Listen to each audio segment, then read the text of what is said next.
ते आदित्यने शोधतं असे खुळखुळे देणं. पवार साहेबांना म्हणजे त्यांनी शरद रावनं कळवलं की सत्तांतर होणार आहे, युज्जा तूच सूत्र घे, तू मुख्यमंत्री हो. उद्या सकाळी हा संघर्ष संपलेला असेल आणि फडणवीस पवार फॉर्म्युला बस बघा महाराष्ट्र पुढे जातो. नमस्कार, मी निमेश वहाळकर. साप्ताहिक विवेक आणि महा MTB तर्फे आपल्या सर्वांचं पुन्हा एकदा स्वागत. मागच्याच आठवड्यात आपल्याकडे ज्येष्ठ पत्रकार अनिल थत्ते आले होते. अनेक गौप्यस्फोट त्यांनी केले. त्यांची अजूनही चर्चा सुरू आहे सोशल मीडियावरती. आणि आता आमच्या एकूण असं लक्षात आलंय की थत्तेंकडे माहितीचा अशा अनेक गौप्यस्फोटांचा मोठा खजिना असतो. तो खजिना आमच्या हाताला आता लागलाय. त्यामुळे आता दर आठवड्याला राज्याचं राजकारण कशा प्रकारे आकार घेत जाईल त्यानुसार तो खजिना थोडा थोडा करून बाहेर काढायचा आणि तुमच्या पुढे मांडायचा असं आम्ही ठरवलेलं आहे. आणि या कार्यक्रमाचं नाव असणार आहे गगनभेदी थत्ते. आता गगनभेदी या नावाला मराठी पत्रकारितेत एक मोठा गाजलेला इतिहास आहे. जुन्या जाणत्या मंडळींना तो माहिती आहे. आता एखादं नाटक आपण बघतो ते समोरून बघतो. अनिल थत्ते ते नाटक पडद्या मागणं बघत असतात. त्यामुळे स्टेजवरती कोणता नट कशी एंट्री करणार आहे, काय बोलणार आहे, त्याचं नेपथ्य दिग्दर्शन कोण करतंय याची खडानखडा माहिती त्यांच्याकडे असते. आणि त्यामुळे हीच माहिती गगनभेदी स्टाईलनं या कार्यक्रमातनं आपण ऐकणार आहोत. त्यामुळे थत्ते सर, पुन्हा एकदा या स्टुडिओत आपलं स्वागत. धन्यवाद. बरोबर बोललो ना मी आता? एकदम परफेक्ट. आज मला तुम्हाला असं विचारायचं आहे, काल शरद पवार आणि संजय राऊत यांची भेट झाली. मागे तुम्ही असं म्हणाला होतात आपल्या स्टुडिओत की शरद पवारच कदाचित हे सरकार पाडू शकतील अशा आशयाचं तुम्ही विधान केलं होतं. पण दुसरीकडे गेले अनेक महिन्यांपासून UPA अध्यक्षपदाचं साठी शिवसेनेने प्रस्ताव ठेवला, शिवसेना मागे लागले. तर हे काय सुरू आहे नेमकं, काय याचा अर्थ काढायचा? कसं आहे ना, पहिली एक गोष्ट सांगतो की आजची आपली जी मुलाखत आहे त्याची मी तयारी, तुम्ही मला तो विषय साधारणतः सांगितल्यापासून गेल्या 8 दिवसापासून मी तयारी करतोय. अनेक लोकांशी त्याबद्दल बोलतोय, त्यांच्या जवळच्या तिथच्या बाजू, समर्थक विरोधक सगळ्यांची, म्हणजे मी चारी बाजूने फिडिंग घेतोय. त्यानंतर जो एक माझ्याकडे त्याचा डाटा तयार झालेला आहे त्याच्यावरून माझ्या 2 गोष्टी लक्षात येतात की सोशल मीडियावर ते तुम्ही काय ट्रोल बिल करता वगैरे ते सोडा, पण या मुलाखतीमध्ये आपण we are involving even physical risk. बरं, मला सवय आहे, मला सवय आहे, त्यामुळे मला त्यात काही वाटणार नाही जर याची काही वेगळी प्रतिक्रिया झाली तर. आम्ही पण करून घेऊ. हा, तुम्हाला पण करावी लागणार. अनिल दत्ते बरोबर राहायचं म्हणजे सगळे सवय करावी लागणार. नाही, लक्षात घे की कसं आहे ना की राज कपूर असं म्हणायचा की मी त्या नायिकेवर प्रेम केल्याशिवाय तिला डायरेक्ट नाही करू शकत. माझं पण तसंच आहे की जोपर्यंत मी त्या व्यक्तीमध्ये समरस होत नाही, म्हणजे मी 7 वर्ष मार्मिकच्या अग्रलेख बाळासाहेबांचे लिहायचो ना, तर मी त्यांच्या भूमिकेत प्रवेश करायचो, जसा हा संजय करतो आता तसा, आणि मग मी ते लिहायचो अग्रलेख. तसं तुम्ही जोपर्यंत पवारांच्या भूमिकेमध्ये प्रवेश करत नाही, तुम्ही फडणवीसांच्या भूमिकेमध्ये अंतर्मनामध्ये त्यांच्या जात नाही आणि तुम्ही त्यांच्याशी एकरूप होत नाही, तोपर्यंत त्यांच्या व्यथा, वेदना, दुःख, सुख कळत नाही तुम्हाला. बरोबर.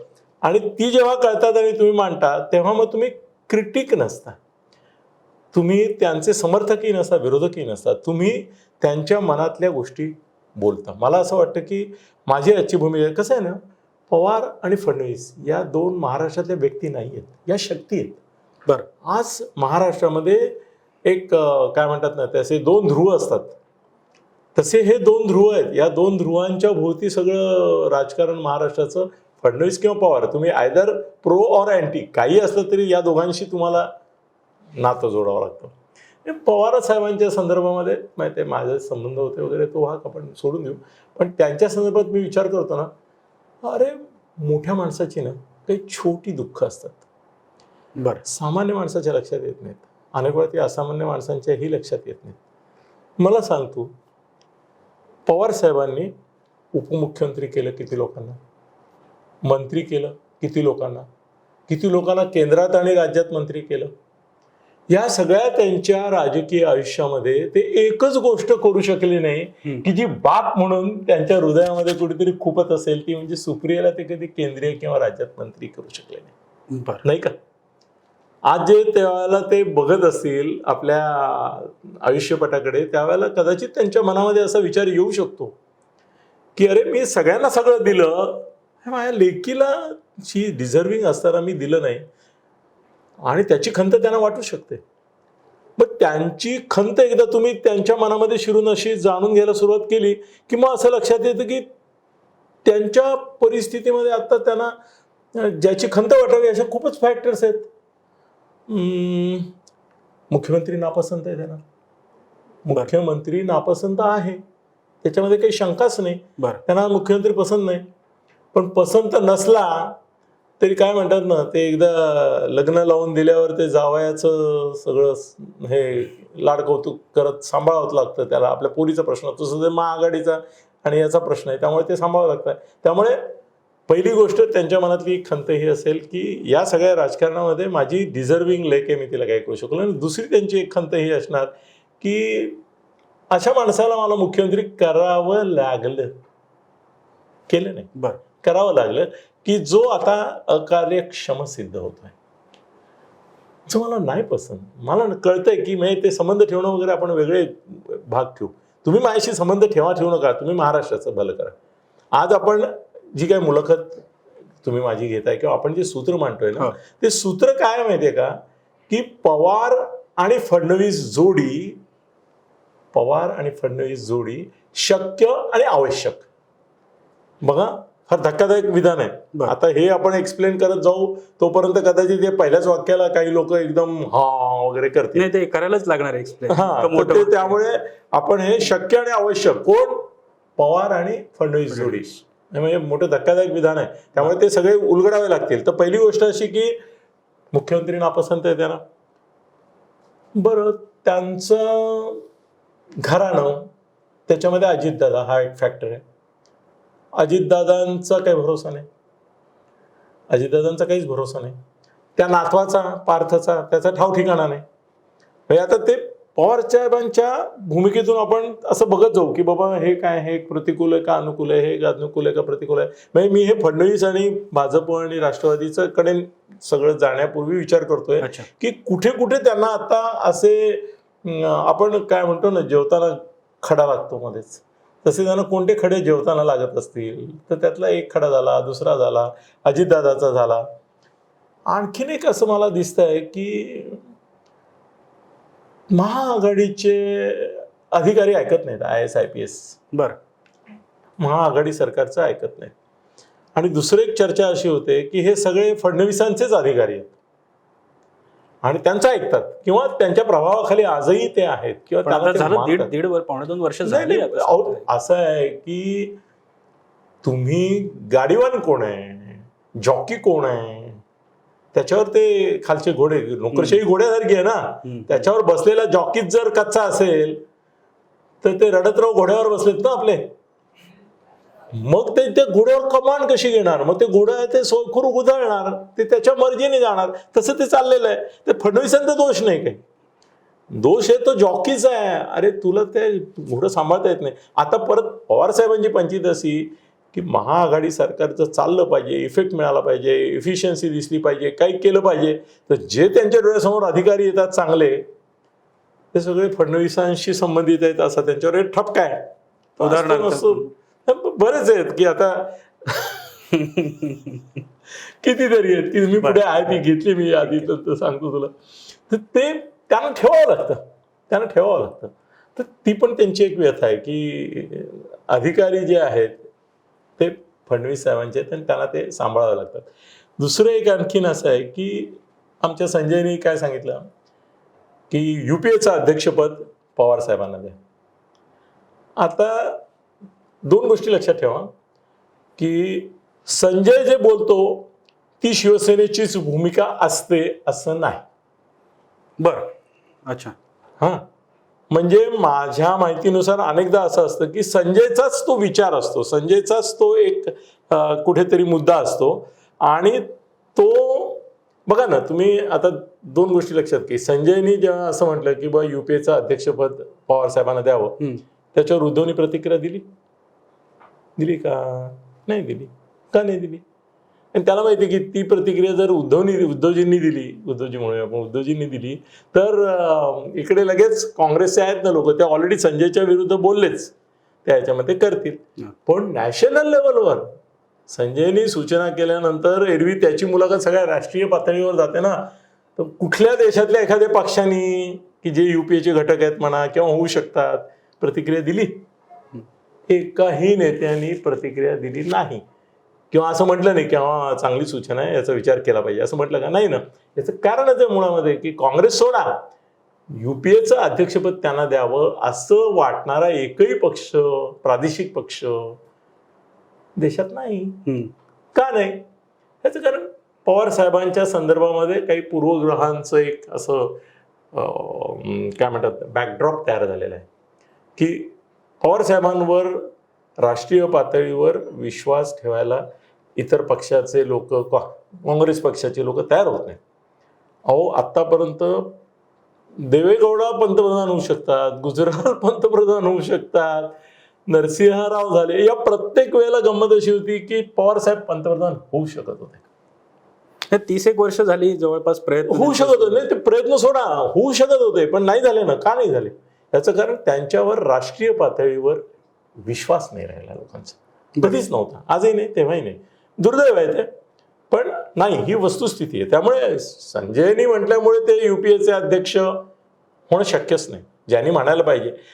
बरं, संजय जेव्हा असं हे सगळं बोलत असेल ना, तेव्हा पवार साहेबांना पण मनातल्या मनात असं वाटत असेल ना की बाळा, तू बोलल्याने थोडंच मी होणार आहे. आता माझं वय किती, मी 80-86 वर्षाचा माणूस आहे. तू काय त्याला खुळखुळ हलवून दाखवतो का? मी काय आदित्य आहे का की तुला उद्या मुख्यमंत्री व्हायचं? बरं का म्हटलं की लगेच असं करशील? असं नाही ना. ते आदित्यला शोभतं असे खुळखुळे देणं. पवार साहेबांना अरे सगळे 100 लोक पोचून ते अमर होणारे गृहस्थ आहेत, त्यांना तू सगळं कसं म्हणतो? नाही, पण ते संजयला पण माहिती असणार की हे नाही. तर तो एक मुद्दा आहे की ते नॅशनल. एक महत्वाची गोष्ट अशी लक्षात घ्या की मी कितीतरी वर्षापासून राष्ट्रवादीच्या लोकांकडून, नेत्यांकडून असं ऐकत आलो की जोपर्यंत शिवसेना संपत नाही तोपर्यंत राष्ट्रवादीला भवितव्य महाराष्ट्रामध्ये नंबर 1चं नाही. बर, कसं? म्हणजे याचं कारण असं आहे की शिवसेनेचा जो तरुण वर्ग आहे, तुम्हाला फार पूर्वीची एक हकीकत सांगतो की प्रमोद महाजनांनी ज्या वेळेला शिवसेना आणि भाजप युती घडवली त्यावेळेला त्यांनी एक वाक्य असं उच्चारलं होतं. प्रमोद महाजन त्यावेळेला मित्र होते, त्यांनी असं एक वाक्य उच्चारलं की आज ना उद्या शिवसेना भाजपमध्ये येऊ शकेल. याचं कारण तो जो तरुण वर्ग आहे सगळा, त्याला शिवसेनेच्या बाळासाहेबांच्या नंतर भारतीय जनता पक्षाचं आकर्षण वाटू शकतं. त्यामुळे आतापासून जर जोडलेलं असू तर पुढे एकत्र येणं सोपं होईल, हे त्यांची फिलॉसॉफी होती. आता गमत अशी की शिवसैनिकांना राष्ट्रवादी आणि याच्यामध्ये असंच हे आहे की आयदर तुम्ही शिवसैनिक असता किंवा राष्ट्रवादी, तुम्ही काँग्रेसमध्ये नाही जाऊ शकत. तुम्ही शिवसैनिक असाल तर काँग्रेसमध्ये नाही जाऊ शकत. तो एक वेगळा प्रवाह आहे, हा प्रादेशिक प्रवाह आहे. कसं आहे ना, प्रादेशिक अस्मितेचं प्रतीक असलेले महाराष्ट्रामध्ये जे 2 पक्ष आहेत, तिसरा आहे तो उपपक्ष आहे. ते बालग्रह असतात किंवा उपग्रह असतात ना, तसं तो आपला मनसे हा उपग्रह आहे, तो काही ग्रह नव्हे. पण शिवसेना आणि राष्ट्रवादी, तर 2 प्रादेशिक पक्ष एका वेळेला मोठे कसे होतील? एकच होणार. मग एकाने दुसऱ्याला संपवल्याशिवाय कसं होईल? तर राष्ट्रवादीच्या मनामध्ये शिवसेनेला गिळंकृत करण्याची एक प्रेरणा फार प्राचीन काळापासून आहे. हे नक्की त्यांच्या नेत्यांशी तुम्ही खासगीत बोलून बघा. आता मला प्रॉब्लेम काय होतो माहिती आहे, हे नेते आहेत ना, हे ऑफ द रेकॉर्ड माझ्याशी बोलतात आणि ऑन द रेकॉर्ड माझ्या विरुद्ध बोलतात. मी जे बोलतो त्याच्या, मग मला लोक म्हणतात की तू बोललास की हा असं बोलला, हा असं बोलला, पण तू कुठे बोलला? तर तो म्हणतो मी नाही असं बोललो. मी म्हणतो तुम्हाला जर सत्य हवं असेल ना तर ते काय कशावर हात ठेवूनच करायला पाहिजे असं काही नाही. मी सत्य सांगतो तुम्हाला, तर तुम्ही तुमच्या पद्धतीने व्हेरीफाय करा. तर काँग्रेसच्या याच्या राष्ट्रवादीच्या, बरं आता ज्यांना संपवायचं आहे उद्या पुढल्या निवडणुकीमध्ये काँग्रेस राष्ट्रवादी एकत्र येतील, येतील, पण शिवसेनेला बाजूला ठेवतील. आणि शिवसेनेला बाजूला ठेवलं आणि भारतीय जनता पक्षाची युती नाही, हे दोघं एकत्र आणि ते चौथ्या पक्षात, तर शिवसेनेचा मनसे व्हायला वेळ लागणार नाही हो. आणि राष्ट्रवादीवालेच करतील. तर मनामध्ये कुठेतरी असेल ना त्यांच्या की ज्याला मला उद्या त्यालाच मला पोसावं लागतंय, हे खंत असेल. म्हणजे मी पवार साहेबांच्या भूमिकेत जाऊन विचार करतोय, ते तसंच असेल असं मानतोय, पण कदाचित त्यांच्या अनुयायांना ते पटणार नाही. दुसरी गोष्ट, तुम्ही काँग्रेसच्या नेत्यांशी बोलून बघा. अरे मी बोलतोय, पत्रकार बोलतात ते सगळ्यांना. आता माझा प्रॉब्लेम असा की मी बोलतो आणि ते बोलत नाही. ते आपसामध्ये सांगतात तू बोलत ते बरोबर आहे बरं का. अरे तू बोल ना, मग मी बोललो पाहिजे असं का? काँग्रेसवाल्यांना राष्ट्रवादीचा अजिबात भरोसा वाटत आहे. ते म्हणतात ते कधी उठतील आणि भाजप बरोबर जातील. ते मागे झालंच होतं ना. ते इतिहास येऊ आपण नंतर. पण त्यांना सतत भीती अशी वाटते की यांना कधीही भारतीय जनता पक्ष जवळ वाटेल. आणि जातील तिकडे. यांच्या पोटामध्ये गोळा येतो. तिकडून मोदींनी यांची स्तुती केली परवा उद्धवजींची आणि महाआघाडी सरकारची, तरी यांच्या पोटात गोळा येतो की बाबा काय आहे, कारण त्यांना माहिती आहे हे वटवा गोळा आहेत ना, हे इकडले नाही तिकडे, प्राणी नाही पक्षी पण नाही असे आहेत ते. तर त्यामुळे त्यांना सारखी भीती वाटते की यांच्यापैकी कोणी दोघं जण एकत्र आले की पहिले बाहेर कोण जाणार. राष्ट्रवादी भाजप एकत्र आले, काँग्रेसवाले बाहेर. शिवसेना भाजप एकत्र आले, काँग्रेसवाले. त्यामुळे ते कधी न नव्हत त्यांना जे मिळालेलं आहे ते गमावण्याच्या भीतीने बिचारे कासावीस असतात. तो सारखे ते हे करत असतात. नाही, पण आता तुम्ही म्हणजे शरद पवारांना तुम्ही म्हणलात मगाशी शब्द वापरलात खुळखुळा. जर शिवसेना संपवायची राष्ट्रवादीला, तर मग शिवसेनेकडनं तुमच्या भाषेत खुळखुळा का दाखवला जातो युपी अध्यक्षपदाचा, खास करून संजय राऊत यांच्याकडनं? नाही, कसं आहे ना, संजय म्हणजे शिवसेना नाही, संजय म्हणजे उद्धव पण नाही, संजय म्हणजे संजय. संजय आणि शरद पवार हे इतके जवळ आहे जेवढे उद्धव आणि संजय नाही. अच्छा, जास्त जवळ तो पवार साहेबांना. याचं कारण आहे ना की एक संजयच्या व्यक्तिमत्वाची जी एक दिलदारी आहे, एक मोकळेपणा आहे, एक हे आहे, ते त्याचं शरद पवारांशी जास्त जमतं. त्याला असं आतल्या गाठीतलं राजकारण आणि ते काय म्हणतात ना ह्याच्यातलं राजकारण, राजवाड्यातलं राजकारण वगैरे ते नाही आवडत. तो दरबारी राजकारणातला माणूस नाही, तो दिलखुलास आहे, भांडणार तो ओपन द्या वगैरे वगैरे. त्याला पवारांचं हे जास्त आहे, त्यामुळे ते आहे. दुसरं एक आणखीन गोष्ट सांगायला पाहिजे की पवार साहेबांच्या संदर्भामध्ये की पवार साहेब आणि भारतीय जनता पक्ष, मला वाटतं तू मगाशी मला हा प्रश्न विचारता थांबला होता. नाही, मला कारण त्याचा स्पेसिफिक प्रश्न असा विचारायचा, तुम्ही जे देवेंद्र फडणवीस आणि पवारांच्या संदर्भातलं जे स्टेटमेंट केलं, तर आता ज्या वेळेला तो पहाटेचा शपथविधी झाला त्यावेळेला असं एक म्हटलं होतं की दिल्लीला, भाजपमध्ये दिल्लीला तर काही त्याच्याशी प्रॉब्लेम नाहीये, पण शरद पवारांना फडणवीस हे नेतृत्वात नको आहेत म्हणून ते सरकार बनू नाही शकलं. आणि हे तुम्ही केलेलं स्टेटमेंट त्याचे दोन टोकं आहेत. त्याचा आम्ही अर्थ काय काढायचा? नाही, एक लक्षात ठेव की मुळामध्ये अजितदादा जे गेले ते शरद पवारांना विचारून गेले. याला पुराव्याची गरज नाही, हे सगळ्यांना माहिती असलेलं उघडं गुपित आहे. विचारूनच गेले. अच्छा, नंतर जे काय बदल झाले ते वेगळे. पण तुम्ही असं लक्षात घ्या की भारतीय जनता पक्ष आणि राष्ट्रवादीचे जेवढे मधुर संबंध राहिले तेवढे कोणाशी राहिले? 2014 साली शिवसेना विरोधात होती, सरकार कोणी वाचवलं? फडणवीस सरांचं, राष्ट्रवादीने वाचवलं ना. त्यावेळेलाच खरं म्हणजे त्यांना संधी होती की ते त्यांच्याबरोबर कायम राहिले असते तर शिवसेनेमध्ये आलीच नसते. पण ते सगळं सेक्युलर आणि हिंदुत्ववादाच्या भानगडीत त्याने ते तोडलं. तुम्ही सरकार वाचवलं आणि वाचवलेल्या सरकारला तुम्ही वाऱ्यावर सोडलं, ही चूक होती राजकीय दृष्ट्या.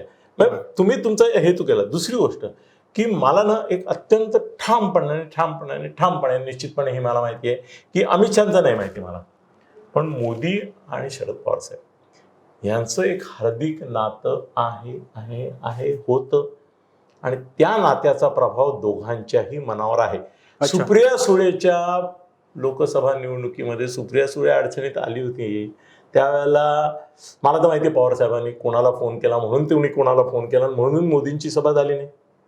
हे गुडविल असतं, बारीक गुडविल गेस्चर असतात, त्याच्याकडे बारकाईने बघायचं असतं की सुप्रियाच्या विरुद्ध मोदी साहेब गेले नाही, हा एक हार्दिकतेचा भाग. आपल्या घरातली मुलगी आहे ना, नाही चल ये, हा जो एक. आणि मोदी तसेच त्यांना मित्र मानतात, त्यांच्यामध्ये आहे, त्यामुळे तो एक भाग आहे. दुसरं असं की वाजपेयींच्या काळामध्ये हे डिझास्टर मॅनेजचे कॅबिनेट मिनिस्टर होते. अरे उद्धवजींनी त्यांना इथे महाराष्ट्रामध्ये एवढा करोना पसरलाय, ते गृहस्थ या सगळ्या अडचणीच्या काळामध्ये कुठले वादळ वाऱ्याला पण बघायला गेलेले आहे, पण त्यांना या करोनाच्या डिझास्टर मॅनेजमेंटचं काहीतरी करावं आणि त्यांच्याकडे सूत्र द्यावं असं झालं का? नाही ना. का नाही झालं? व्हायला पाहिजे होतं, नाही केलं त्याने. केंद्रातल्या लोकांनी केलं की म्हणून उद्या मोदींनी सुद्धा केलं तर मला आश्चर्य वाटणार नाही. दुसरी गोष्ट अशी की हे सद्भावनांचं जसं आहे तसं आणखीन एक गोष्ट अशी आहे की आपण आता थोडं फडणवीसांकडे येतो, त्या विषयाकडे तू आलायस म्हणून की फडणवीसांचं जे मित्रमंडळ आहे ना, आता तुम्ही लोक जरा माहिती काढा यार, फडणवीसांच्या मित्रांमध्ये राष्ट्रवादीचे कोण कोण आहेत? एक गुडविल म्हणतो कधी आपण, गुडविल. मी नावं घेतो बरं आणि तुम्ही माहिती काढा. फडणवीस साहेबांच्या निकटवर्तीय मित्रांमध्ये राष्ट्रवादीचे अध्यक्ष जयंत पाटील आहेत. बर. अरे ते बसतात, गप्पा मारतात, त्यांचं फार हार्दिक आहे. धनंजय मुंडे फडणवीसांचा माणूस आहे असं म्हणावं इतकं त्याच्या स्नेहसंबंध आहेत त्यांचे अच्छा. चांगले. सुनील तटकरेंशी त्यांचे अतिशय जीवाभावाचे संबंध आहेत. आता तुमच्या परिवारात तर माहिती असेल ना तुम्हा लोकांना की बाबा फडणवीस साहेबांचे 10 मित्र काढले तर 4 हे निघतात ना, तटकरे आहेत. अजितदादांशी सुद्धा त्यांचं खूप वैयक्तिक ट्युनिंग आहे फडणवीस साहेबांचं. म्हणजे आजच राष्ट्रवादीमध्ये असं आहे की विरोधापेक्षा त्यांच्या बाजूने असलेला एक असा दिलीप वळसे पाटील हे मोठे- विचारा तुम्ही. मी म्हणतो म्हणून नाही बाबा, विचारा तुम्ही वळसे पाटील साहेबांना की फडणवीसांचे तुमचे कसे संबंध आहेत. मला माहित नाही ते आता जाहीरपणे काय बोलते, पण ते म्हणजे माझे चांगले मित्र आहेत असंच बोलते.